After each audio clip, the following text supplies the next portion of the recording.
Welcome back to Horn Takes, your Texas football and baseball talk destination. I am Sean Redfern. It is Wednesday, and Oklahoma still sucks. I usually don't do that stuff, but I just felt a little braggy. Today we're going to do the deep dive on the Georgia Bulldogs, Texas's next opponent, and then we'll do Trace Texas thoughts. And by the way, folks, if you listen to this show and you have some topics you want me to talk about for Trace Texas topics, please let me know. Send me an email. Find me on TikTok. Find me on Twitter. Shoot me a DM. Whatever. Check us out on Twitter, TikTok, and YouTube at Horn Takes. If you just like to listen to podcasts, you can find us at Apple Podcast, iHeart Podcast, Spotify Podcasts. All the places where there's podcasts, you can find our show. You can also find us at horntakespodcast.buzzsprout.com. That's all the episodes. All the episodes are everywhere. But maybe you don't have iHeart app, Spotify app, or Apple app. I don't know how any of that is possible. But if it is, if you're one of the ones, or the one probably, horntakespodcast.buzzsprout.com. Check us out. Appreciate the support. Deep dive Georgia Bulldogs. Man, this has been a game that we've had circled for a long time. When the schedule first came out and I saw Georgia was going to be in Austin, I just thought how amazingly really cool that is. One of the coolest things about the new SEC and Texas being in the SEC is just the matchups. Just the games we're going to get. Florida's coming to DKR. I know Florida's terrible this year. But it's still cool to have Florida at Darrell K. Royal. Georgia, Mississippi State. Just some cool. Next year we're going to have Arkansas, A&M, Vandy. I don't know, man. Just some cool games. I think the matchups are sweet. Like almost guaranteed to have at least one or two marquee matchups every single year in this conference going forward. Number 5 ranked Georgia travels to Austin for a really, really big SEC showdown on Saturday. They're 5-1 on the season, 3-1 in the SEC. Talked about it on the show yesterday. This is a game that Georgia really, really needs to win. Their backs are up against the wall. They got to avoid losing their second SEC game. They've only got 3 more to go. I think you take your second SEC loss, and I'm not saying you're completely out of it. I think you're out of SEC championship contention.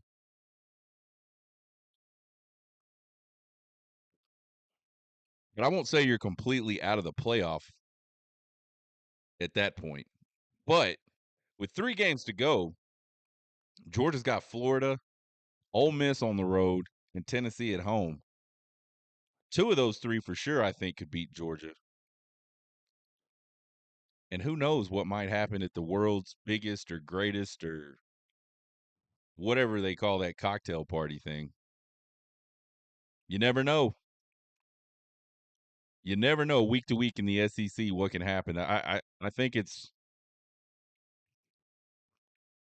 one of the coolest conferences right now because you don't know. Who had Vandy beating Bama? And then who had Vandy beating Kentucky? Who had South Carolina being as good as they are this year? Georgia is led offensively by senior quarterback Carson Beck. 142 for 209 on the season, 67 percent completions. Not real good. I mean, not terrible. 2 out of every 3, roughly. He's got 1,818 yards, 15 touchdowns, and 5 interceptions on the season. That 5 interceptions, it's quite a bit for a senior quarterback. He's averaging 303 yards per game through the air. Trevor Etienne, the Florida transfer, their leading rusher, 63 carries for 335 yards, 5.3 yards per carry, 4 touchdowns. The rest of them are just kind of, I mean, I won't say they're not good players. They just don't have a lot of the numbers. Look at that wide receiver core that's been sort of depleted by bad driving and just terrible decisions, or basically. But you got Arian Smith, Dominic Lovett, and Dylan Bell. That's to me, just looking at stats, and I haven't seen Georgia play that much, but just looking at stats, that seems to be kind of their three key guys right there. Smith and Bell seem to be the deep guys. They got a longs of 55 and 67 respectively. Those three right there account for 9 of Georgia's 15 receiving touchdowns in 2024. So those are the guys. And then you slide on over to the tight end position. You got Lucky Lawson, or Lawson Lucky, maybe. I think I feel like I put that backwards. Lucky Lawson sounds better to me than Lawson Lucky. I'm going with Lucky Lawson. Tight end. He's got 3 touchdowns. So right there, 12 of your 15 touchdowns are coming from 4 guys.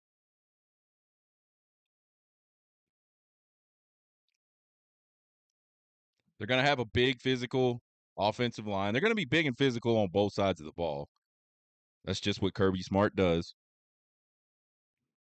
Offensive line pretty banged up this year, a little banged up this year, but I feel like they probably got good depth. I mean, it, it, I look at this Texas offensive line group and I say, you know, you don't ever want to lose guys. You just don't. But I think if Texas has to have an injury on the front, they've got guys that can come in and play on that offensive line. And I imagine Georgia does as well. Offensive rankings, they're ranked 28th in total offense at 452 yards per game. 92nd in rushing offense with just 135 yards per game. And that's something that I don't think a lot of Georgia fans probably expected. Maybe they did. Georgia used to pound the rock hard. And for some reason they're struggling with it a little bit this year. Passing offense, they're 9th in the country with 318 yards per game. 35th in scoring offense with 33.5 points per game. Pretty good keeping people out of the backfield, keeping the quarterback clean. They're 29th in the country with 7 sacks allowed. 31st in turnovers lost. They've had 6 on the season, 5 interceptions, 1 fumble. Not real good on third down offensively. 75th in the country, 38.9% conversion rate.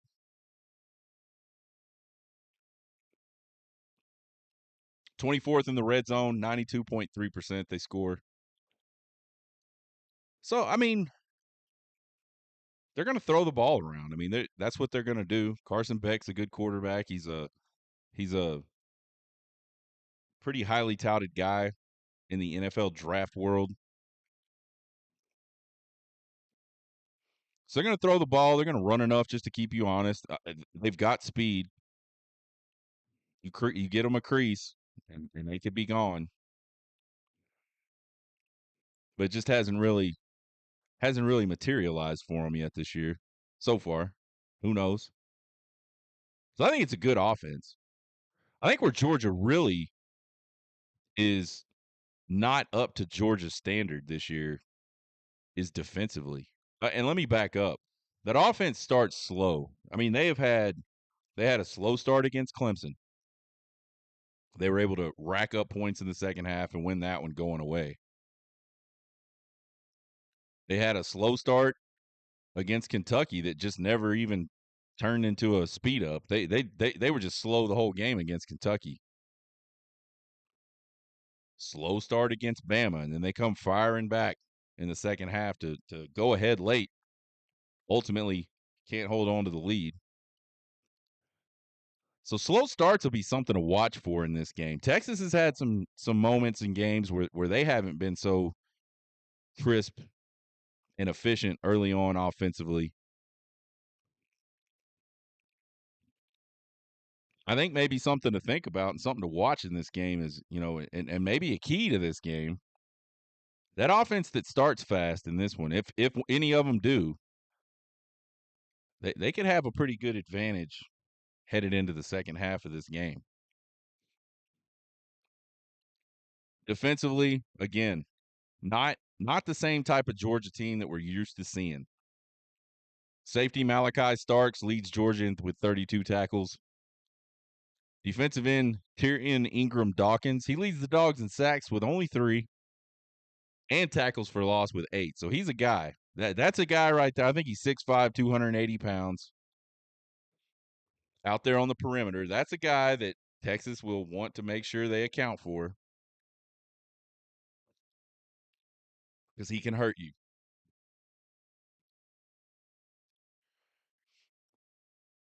A lot of their leading tacklers are secondary guys. Like 3 of the top 5 are secondary guys, and then you got 2 linebackers in there as well. Not sure that necessarily means anything. They might play the safeties up a lot. Defensive rankings, total defense, they're 28th. They give up 312 yards per game. Rushing defense, they're 43rd. They give up 120 yards per game on the ground.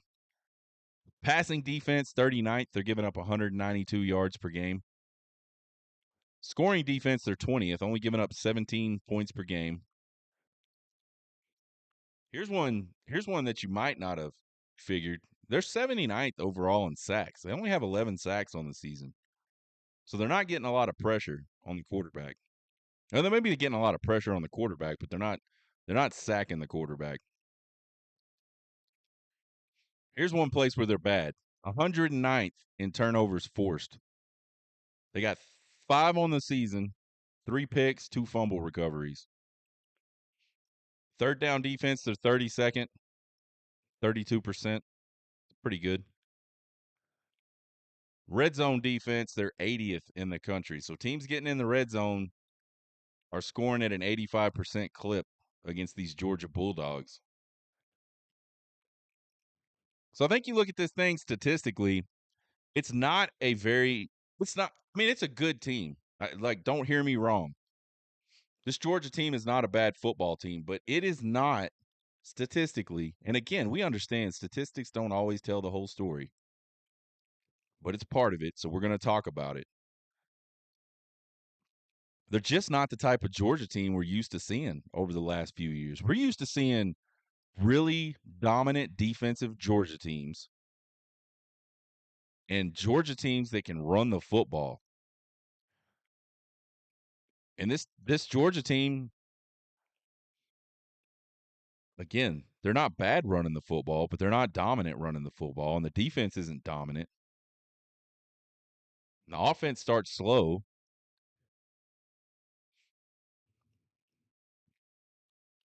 All that being said, this is clearly the best team Texas will have faced up to this point. So after Saturday, you could say Georgia is the best team Texas has played this season. No debate about that. Just look at their roster. They're going to be talented. They're going to be big. They're going to be fast. They're going to be strong. There's going to be a lot of guys at every position that are big, fast, and strong. And I think this Texas team is the most complete team that Georgia will have faced all season once Saturday is over with. So I think it's going to be a good matchup, man. I'm excited about this one. We'll talk a little more later on this week about what we think is going to happen in this game. We'll have oh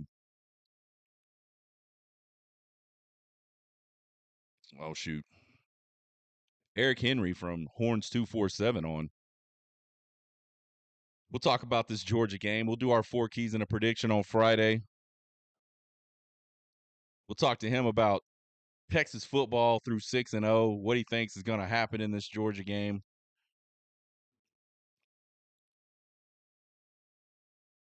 Tomorrow night, actually tonight I am on, what's it called? I'm on this podcast. I checked him out today. I listened to him a little bit. Pretty cool show. Nothing Finer Pod. It's a Georgia podcast. It seems like it's two or three dudes for sure. Three, sometimes three, maybe two. They just talk about Georgia football, I think. So we're going to go on with them, talk about this Georgia and Texas game a little bit. I think this could be one of those, if both offenses struggle early, this could be one of those kind of, I don't know, I hate saying like SEC slugfest because I think that Georgia Alabama game was an SEC slugfest. It was just a really high scoring one. But I think this might be one of those like 23-21 deals where someone has to make a stop late to seal the deal, or someone kicks a field goal late to win the thing.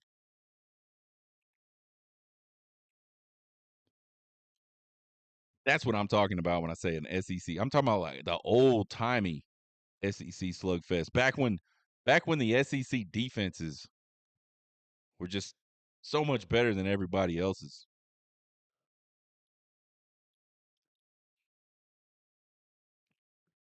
I'm just being a little facetious there. But there's your Georgia Bulldogs, man. Statistically, good football team, but not like eye popping, not overly impressive statistically. I think this is what it's all about, man. You're Texas, you're going to get a really good barometer reading after Saturday. Texas went on the road. They got a big win against Michigan. Michigan hasn't been that good. Oklahoma struggling offensively. They haven't been that good. So I think you look at the season before the season. You look at this first half of the schedule, and you'd say, man, by the time Texas gets to Georgia, they're probably going to know really what they're all about. And I think Texas has a pretty good idea where they're at. I mean, they're a damn good football team. Clearly. This is kind of one of those like season defining deals to me. Maybe not program defining, because I think that game on the road at Alabama last year was really kind of the stepstone for this Texas program. But this could certainly be maybe the next stepstone. Maybe this is the one that propels them to a national championship. Maybe this is the one that starts the rolling of the dynasty. I don't know. We'll just have to see. Flip side, you lose this game, it would be disappointing. You never like to lose at home. You never like to lose a top 5 matchup when you're the number 1 ranked team in the country. But it wouldn't be like the end of the world. And I think college football fans, especially fans of teams in the SEC, are just going to have to get used to the fact that your teams are going to lose some games. I don't I don't think we're going to see a whole lot of undefeated SEC teams anymore.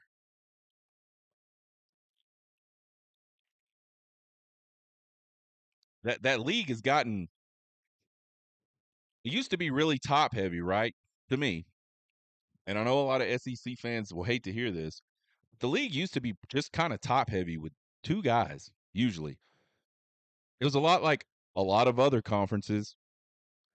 Two really good teams, some teams that could get you, and then you got your bottom dwellers. That's how the SEC used to be. Now I feel like the SEC has got 3 or 4 at the top and they may not all be the same like those 1 or 2 used to be, but They're all capable of beating each other. I just, I mean, I still would feel kind of shocked if anybody went undefeated in the SEC this year. I mean, a team that goes undefeated in the SEC going forward, that is a damn good football team. We've seen some damn good ones lose games.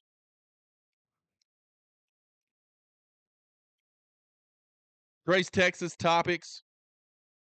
Big recruiting weekend down in Austin this weekend. According to Jerry Hamilton, and I believe he's on Texas football. I don't subscribe to that place, but I believe it's on Texas football. He says there's going to be 50 plus 4 and 5-star recruits expected at this game this weekend. I remember a few years ago when we would be excited to have 5 4 and 5-star guys at one of our games. 50 plus. That's the who's who of high school football right there, all in the same building. And just what a big opportunity for Texas football to make a big statement. Not only, I mean, the facilities speak for themselves, but this is a night game, obviously a sellout. The environment is going to be really good, man. Texas fans show up for these big games. The Alabama game a couple years ago was just a blast. The environment was great. And you're going to see that same type of deal tonight, or not tonight, Saturday night. I want it to be tonight. I wish it was game day right now. I'm getting hyped up.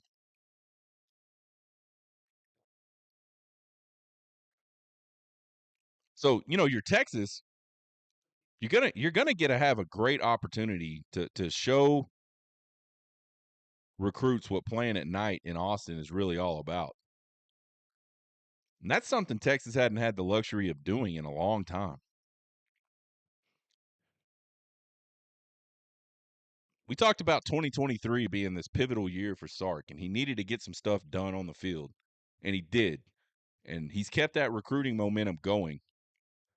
Man, if Texas mess around and wins this game against Georgia on Saturday night, I think the recruiting floodgates are about to just spring wide open for Texas. It's already pretty ridiculous, like what they've been able to do in just 3 cycles under Sark. Mess around and win this game, and man, let it be an impressive win. And I'm telling you, man, I just feel like the more ammo y'all keep giving Steve Sarkisian, he doesn't need it. But he'll take it, and I'll take it. That's what Nick Saban did, man. Like what we're watching Steve Sarkisian do right now is just a simple talent, like it's going out of style. And it's early stages.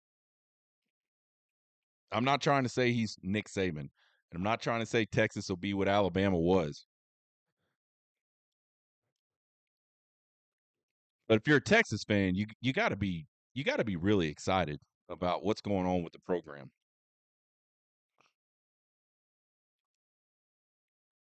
Here's something pretty interesting that I kind of thought of this afternoon.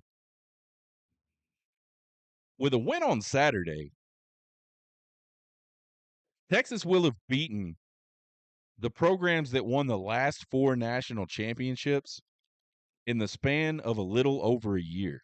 Go back to September, week 2 of last year, they beat Bama, who won the 2020 national championship.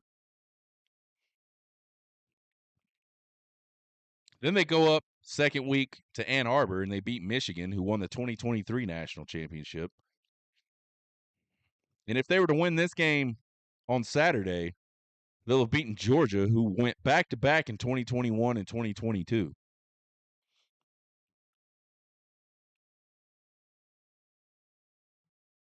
How many teams have done that? Honestly, don't know the answer, and I'm too lazy to go check it out. But that's pretty freaking impressive. 2 of those games were road games.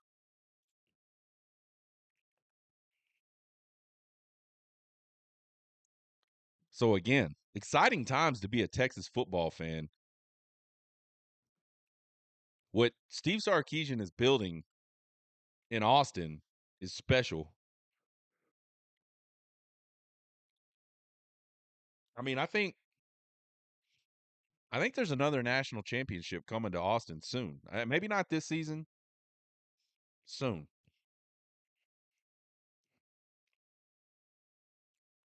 We haven't talked a lot about baseball because it's not baseball season. But Jim Schlossnagle is on an absolute tear on the recruiting trail. 2025 class is currently ranked number 2 with 8 top 100 players, and he flipped a ton of guys that were committed to go play at A&M when he was the head coach there. 2026 class currently ranked number 1 with 6 top 100 players. You go look at the players that are on these commitment lists, and as you would imagine, pitching coach Max Weiner is he's just commanding really good baseball, really good pitching commits. So there's a lot of these guys are top, like top right-handed pitcher in the country, supposedly signed or committed to Texas just a week or so ago. So I think there's you another sort of building a great program. And the Texas baseball program, let's be real. All credit to David Pierce, man. The Texas baseball program was not in a bad spot like the football program was when Sark came over and took over. The baseball program was already in pretty decent shape. It just couldn't get over the hump. And I honestly just don't feel like David Pierce was a good fit for Texas. So Floss has got him a head start that Sark didn't have. But I expect him and his staff to put a stamp on this Texas baseball program. And, man, all you can hope for in baseball is to make it to Omaha, and then it's anybody's game.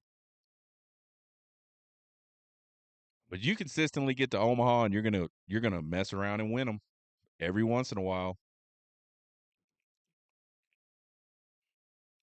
That is Trace Texas topics for the week. Again, shoot me an email if y'all want me to talk about something. Find me on Twitter. Shoot me a DM. I would appreciate it. Give me something to. Sometimes it's hard to think about. Like, what am I going to talk about on Trace Texas topics? Sometimes it's easy. This week I had to think about it, and that's why I think there's some unique topics there. We will be back on Thursday. We'll do our Trace Ultra game picks for Week 8. We'll talk about our great expectations for the game on Saturday. Again, don't forget, we will be on the Nothing Finer pod a little later tonight. I think it's 7 p.m. I think it's a live show, Central Time. Like I said, I'll let you guys know when I know. And then again, we've got Eric Henry from Horns 247. He'll be on Friday's show. Find us on Twitter, TikTok, and YouTube at Horn Takes. Give us a subscribe. Give us a follow. Won't cost you guys a thing. We sure appreciate the support. Email me at horntakespodcast@gmail.com with all your questions, comments, concerns, and criticisms. I love them all. You guys have a good rest of the week. We're getting closer. Get hooked.